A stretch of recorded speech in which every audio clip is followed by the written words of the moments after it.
தீபாவளிக்கு முறுக்கு சுடுவாங்க கலையரசியம்மா.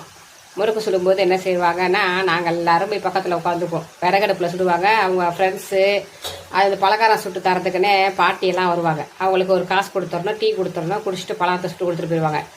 அந்த மாதிரி மாலாம்மான்னு ஒருத்தவங்க இருந்தாங்க. அவங்கள கூப்பிட்டு தான் அம்மா வந்து முறுக்கு சுடுவாங்க கலையரசியம்மா. அந்த மாலாம்மா வந்துடுவாங்க 3 மணிக்கெலாம். சாப்பாடு வேலை முடிச்சோன்னே கரெக்டாக மாவை பிசைஞ்சு விறகடுப்பு வெளியில் பற்ற வச்சு கலையரசியம்மாவும் அந்த மாலாம்மாவும் உட்காந்து சுடுவாங்க. அங்கே பக்கத்தில் இருக்கவங்களாம் வந்து கதை பேசிட்டு முறுக்கு இப்படி வந்திருக்கா அப்படி வந்திருக்காங்கலாம் கேட்டு போவாங்க. ஜாலியாக முறுக்கு சுட்டுக்கிட்டு பேசிட்டு கதை பேசிட்டு இருப்பாங்கன்னு வச்சுக்கோங்க. நீங்கள் என்ன பண்ணுவீங்க?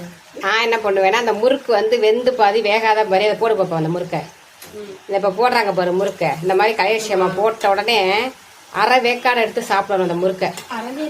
ஆமாம், முழுசாக வேகாமல் பாதி வெந்து வேகாமல் எடுத்து சாப்பிடணும்னு வச்சுக்கோங்க, சூப்பராக இருக்கும். எங்கள் ஆத்தா அப்பாவோட அம்மா வீட்டில் இருந்தாங்க. அவங்களுக்கு வந்து பல்லு இருக்காது, அதனால அவங்களுக்கு வந்து அரை வேக்காடை எடுத்து கொடுப்பாங்க. அப்படியா? நல்லா இருக்குமா? ஆமாம், அந்த மாதிரி எடுத்து கொடுக்கையில நாங்களே எடுத்து சாப்பிடுவோம். அது நல்லா சபக்கு சபக்குன்னு அது ஒரு டேஸ்ட்டாக இருக்கும். அதெல்லாம் விறகடுப்பில் உட்காந்து வெளியில் கதை பேசி வெளியில் காற்று வாங்கி சுட்ட காலம்லாம் இனிமேலாம் வராது. அப்போல்லாம் மழை பெய்யாதா? தீபாவளி மழை பெஞ்சா வெளியில் தானே பெய்யுது. வெளியில் தான் ஆஸ்புர சீட்டு கொட்டாயி கூரை கொட்டாயி மாதிரி போட்டு தானே வச்சுருப்பாங்க. இப்போ வந்து கேஸில் சுட்டுக்கிட்டு இருக்காங்க. இன்னுமே உங்கள் காலத்தில் கேஸ் எல்லாம் கிடையாது. எல்லாம் கடையில் வாங்கி சாப்பிட்டு பட்டாசை வெடிச்சிட்டு சாப்பிட்டு படுத்து தூங்கிடுங்க. அதான் தீபாவளி. இதான்